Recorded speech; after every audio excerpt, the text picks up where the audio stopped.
नमस्कार सर्वांना. New York ट्रिपच्या part 3 मध्ये तुमचं स्वागत आहे. आफ्टर एक्सप्लोरिंग सिटी आता मी बॅटरी पार्कमध्ये आले आहे. या पार्कमधून समोरच्या समुद्राचे खूप सुंदर व्ह्यू दिसतात.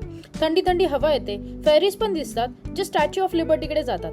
एक छान असं पीसफुल स्पॉट आहे मॅनहॅटनमध्ये. त्यानंतर आम्ही निघालो न्यूयॉर्कची फेरी करायला.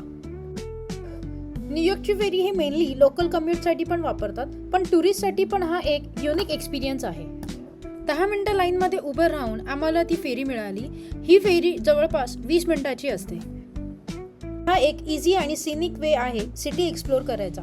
फेरीमधून तुम्हाला स्टॅच्यू ऑफ लिबर्टी खूप जवळ बघायला मिळते आणि दुसऱ्या साईडला न्यू जर्सीचा पूर्ण स्कायलाईन पण दिसतं.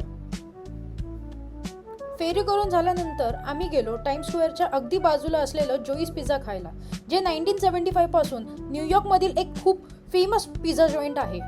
जोईस पिझ्झाला खूप लोक लाईनमध्ये असतात आणि आम्हाला देखील एका स्लाइससाठी जवळपास 35 मिनिटं वेट करावा लागला आणि पिझ्झा खूप अमेझिंग होता.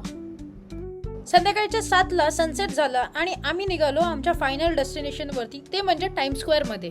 टाइम्स स्क्वेअर हा मॅनहॅटनमधील एक सेंटर पॉईंट आहे. इथले digital billboards, giant TV screens आणि स्ट्रीटवरचा हसल बसल हमेशा हॅपनिंग फील दिला जातो. रात्रीच्या वेळेस इथले लाईट्स अजून ब्युटिफुल दिसतात, म्हणून लोक जास्त करून नाईटमध्ये येण्यासाठी प्रिफर करतात. In the end we went to the Carlos bakery, जे मास्टर बेकर बडी, जिथे केक बॉस नावाच्या शोमुळे खूप लोकांना ऑलरेडी माहीत आहे, ही त्यांची बेकरी शॉप आहे. मी आणि माझी आई हा शो स्कूल टाईममध्ये खूप बघायचो आणि आज मी त्या रिअल बेकरीमध्ये आली आहे. कपकेक्स घेतले आणि आम्ही निघालो घरी. तुम्हाला माझा व्हिडिओ आवडला असेल तर नक्की लाईक करा, कमेंट करा आणि सबस्क्राईब करायला विसरू नका.